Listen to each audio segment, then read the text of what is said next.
Hello, my name is Mara Pimentel. I'm one of the CAM application specialists here at Hawk Ridge Systems, and in this video, we'll be talking about the options for top face selections inside of NestingWorks.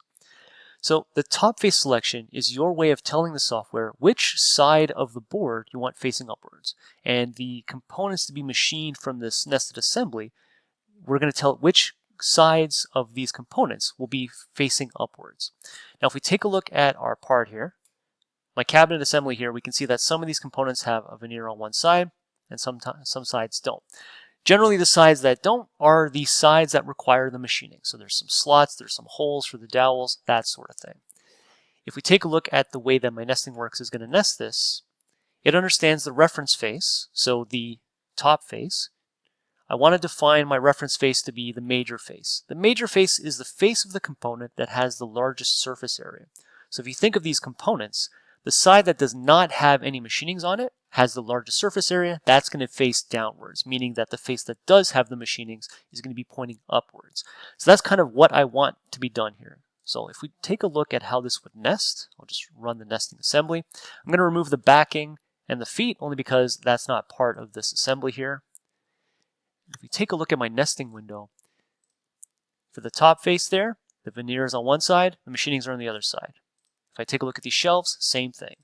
Right and left walls, they have the slot on them. This side has the machinings, the other side has the veneer. So everything looks like it's working correctly. But if I take a look at my main shelf and my base, this blue arrow indicates which side would be facing upwards. And I actually have more machinings on this side than I do on the bottom side. I'd actually prefer to machine this side with the veneer upwards. So right now, it understands the major face to go down. That is not my programming intent. So what I'm going to do is I'm going to go back to my settings here, and I'm going to use an override. And in my case, I've put a decal on my part to override it. So the side that has the decal will be understood to be the major face, regardless of its surface area, whether it's larger or smaller. If it has that decal, that will be my major face. So what I'm doing here is by adding a decal override, when I do my nesting here, and again, I'll just remove the backing and the feet, I'm going to override that major face designation so that when I now look at my main shelf and my base, the blue arrow indicates that this is now going to be my top face. And if I rotate this around, you can see that I've added that decal on the bottom there. So essentially now I've put into my nesting my programming intent. I plan to have these components machined with the veneer pointing upwards, allowing me to maintain the aesthetic of this part.